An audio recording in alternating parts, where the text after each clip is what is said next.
Hello friends, welcome back to this channel. Today in this video I will show you how to show or hide formula bar in Excel. So without wasting time, let's start video.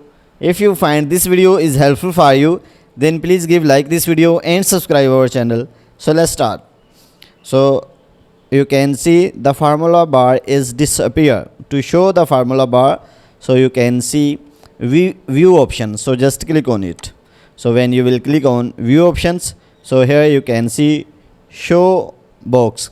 So in show box you can see formula bar. So just click on it. So when you will click on it, you can see formula bar is appeared.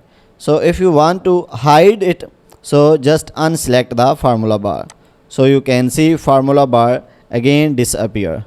So if you want to again show, so just click on it again. So you can see in this way you can show or hide formula bar in Excel.